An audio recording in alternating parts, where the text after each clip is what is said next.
Okay. Well, guys, I'm old school, way old school. So I looked at those expectations and I made a little picture for my students. You see it on the right. Um, Content, I put a number with it. I said it's about 40% of your score. Then comprehensibility. And we have fun trying to say the word comprehensibility because I've been teaching level 1 and 1B, and that's a big word for us. But I keep saying comprende, comprende. See, it's like comprende, understand. Okay. Well, that's about 40% of your grade.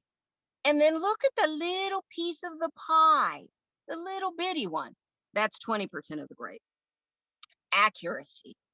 And then once I show them the picture, then I really go to what's below the picture. So you see, I just, put it on my projection stand and we talk through it. Dave, if you can show the second one, I think that's going to show me the actual artwork only. No, go one more. I put them both together on that one Oh, slide. I okay, put the cool. artwork Well then, and you're sharing it with the students right. on the same Okay. one. Well then, let's go back to that and if you guys, if Whoops. you're on a piece of equipment so that you can squeeze and you can really look at the bottom of it, that's where I explain what content means. And I explain what to look for comprehensibility and what to look for accuracy. And we talk about them. Then after we talk about them and we play with saying the words, then we have some writing to do. I demonstrate probably about, I'd say 10 examples myself right on the board. And the first 5 of them, I write them correctly. And then I'll write 3 to 5 of them where I make some mistakes. And I ask the students to show me the mistakes. And after they show me those mistakes, we measure, well, did I follow the direction? Is this a sentence? And they'll tell me yes or no. And um, do you see the correct word order? Did I give the correct information? Did I write a sentence or did I just write one word? So we use this as sort of a checklist, you could say. And then they tell me, well, did I get did I do it well enough to get 40%? You know, did I fulfill the need? Or and they get quite competitive, I must tell you, when I'm grading their when they're grading their work. You know, they will give themselves 97.5%, periods will count off. They are quite adamant about getting it right. But we do that from the very beginning of the class. I teach them the things they need to do for accuracy, as well as following those directions and making their writing comprehensible. After about a month of, did everybody remember the periods?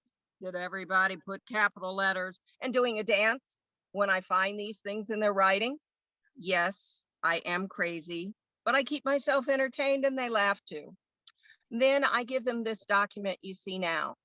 Um, these are tips that I say good writers need to do. Now, all of this has to do with accuracy, but that's the part that they can check really quite quickly by just sometimes I have them look at their neighbor's paper and I say, did your neighbor start every sentence with a capital letter? Thumbs up, thumbs down. And did your neighbor use a period at the end of their sentences?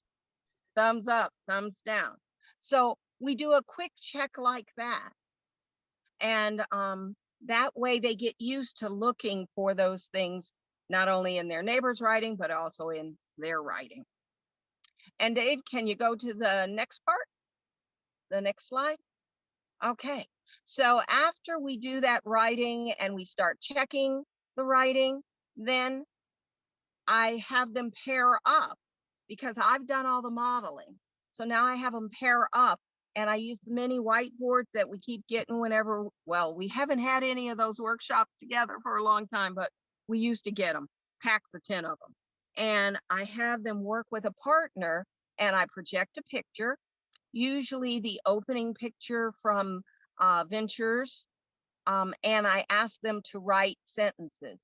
This night, when these two ladies did their writing, we were using prepositions of place, and we were writing about the family. There's sort of a cutaway shot, and you see the family. The two kids are in two separate bedrooms doing their thing.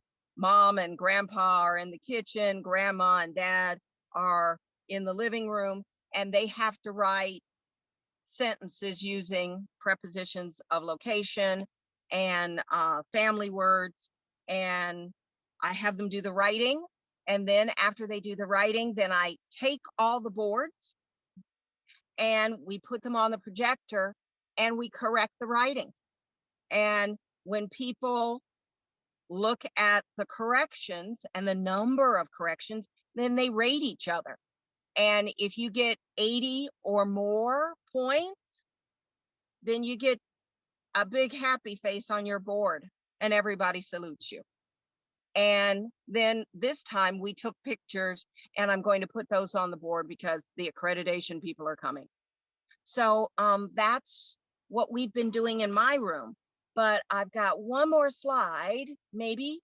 Did you get that one I sent you today, Dave? Yeah, thank you. Okay, so we're doing EL Civics work safety right now. So literally this morning, what I did was I I worked with the group and the whole class, and we answered the first 4 questions. Then I asked the students to work individually and answer the last 4 questions, and then had volunteers put answers on the board.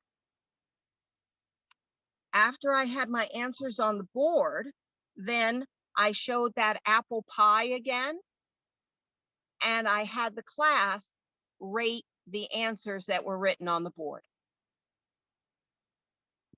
And that way I was able to reinforce having the students assess their own work while doing an EL Civics lesson that we had to do. So I was able to get more bang for my buck. Me personally, I often feel when I come to the workshops, oh God, I got to do one more thing.